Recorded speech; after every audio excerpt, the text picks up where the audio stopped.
Let's say perhaps you're trying to build your charisma, right? And now you're trying to deliberately add compliments to your conversations. You're trying to hold eye contact for longer to build your resilience in holding that uncomfortable eye contact. And it feels very uncomfortable, very inauthentic. I've been constantly reminded of this common notion that self-improvement is very inauthentic because you're like deliberately forcing yourself to do awkward things that don't feel comfortable, things that aren't you, in order to improve and build your resilience so that you can do them naturally. And I had a conversation with a friend recently that, he wants to learn these things naturally and through experiences, and then slowly make these improvements without having to think about it deliberately. Let's say you're working towards being charismatic, as what we discussed earlier. Is your desire to become charismatic inauthentic? If you know you want something, it means it isn't inauthentic, right?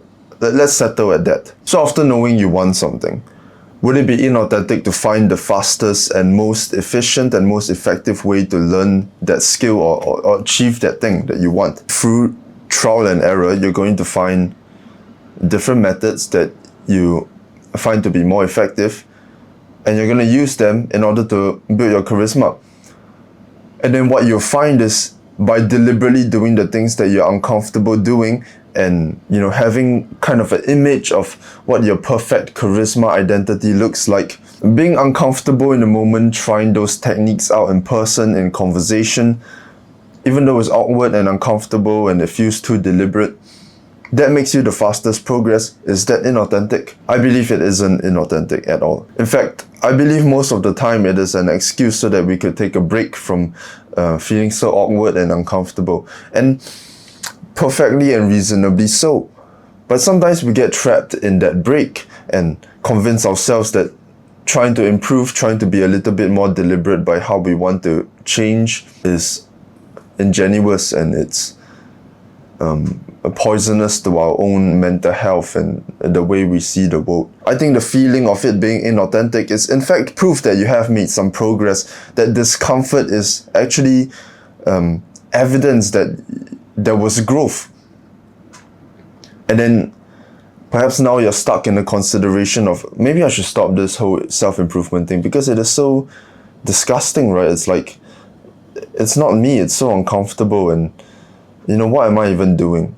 Nobody in the past had to be so autistic and deliberately try to change themselves and how they acted in front of other people. Did they? Shouldn't it be all natural and I should just slowly change into the person I want to be? I think there's different answers for different goals. If your goal is to improve your charisma as fast as possible and get yourself out of this antisocial rut or whatever you're struggling with right now, then I don't think it's inauthentic at all for you to be deliberate and purposefully putting yourself through discomfort in order to learn new things and become comfortable with a new version of yourself. If you wanted to change, then we've already established that how you naturally behaved isn't something you liked. How you naturally behaved is forged by all your experiences, your fears, and the things you learned from your trials and errors, and what you convinced yourself you needed to be.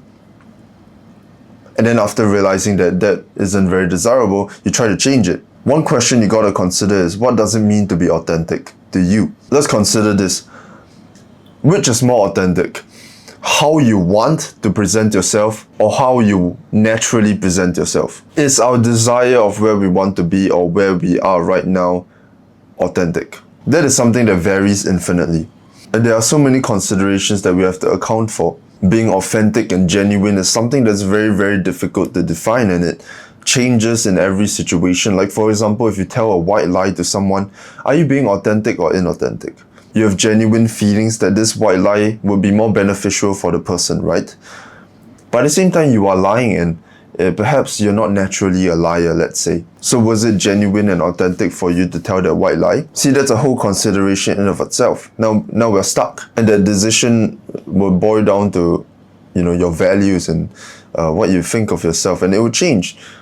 Other people would think that is inauthentic of you. You would think that is genuine of you, or vice versa. So this video is kind of a reminder that you could be using the excuse to stay authentic to avoid the discomfort that comes with taking life more deliberately. And there are no absolutes to this. You're going to be bouncing back and forth, and always consider whether you're doing the right thing or not. One thing that is important for you to consider is Do you feel resentful after stopping being deliberate and facing discomfort to try and change? Because when you stop facing discomfort, you're not making any effort to, change your circumstance, change the results you're getting from life. And then you might feel some level of scarcity when you're not getting the fundamental things out of life. You feel like you're not getting the relationships you want or the results you want. And from that perspective of scarcity, you might begin to hate the world, and then you hate yourself for hating the world. You won't feel contentment, and you resent living. You resent other people for living, and you hate yourself for doing that. And a lot of this also depends on your goals. If you don't mind making slow progress and going through the story, and you're not in a place of immense scarcity, you just want to slowly take your time and make improvements, by all means, let it flow more naturally, take more breaks. You deliberately try things here and there, and that's perfectly fine. And if you want to make progress faster, then you're going to have to, be a little bit more uncomfortable. Always keep in mind that you're going to try this new charisma technique when you speak to someone in a conversation. In all aspects of improvement, there are always a level of discomfort. Like, for example, if you are learning how to ride a bike for the first time, you get on the bike, you fall down, you can't get it going. Does that mean you're being inauthentic? No, it's a skill of its own realm, and you're not an inauthentic bike rider for being bad at it. Same thing with social situations. If you're trying new techniques, you're going to look like a retard, sure. Just like how you're going to fall off the bike, but it doesn't mean you're being inauthentic. You just genuinely want to try connecting with that person better and genuinely want to improve your techniques and ability to socialize and your social confidence. Be patient with yourself. If you find yourself being obsessive over this don't feel authentic at all, I feel slimy for doing all this self-improvement stuff, this is pathetic and stupid. If you're making progress, and you hadn't made progress, then you probably know it works. It just feels uncomfortable. You can try to block out those doubts and thoughts that are constantly popping in your head when you don't like them. But you don't have to approach it with like an immense mindset of scarcity. You have time. You can be patient with yourself. You can afford that. You can take a break. You can stop being so deliberate for a while, let yourself recover a little bit. Kind of like working out, right?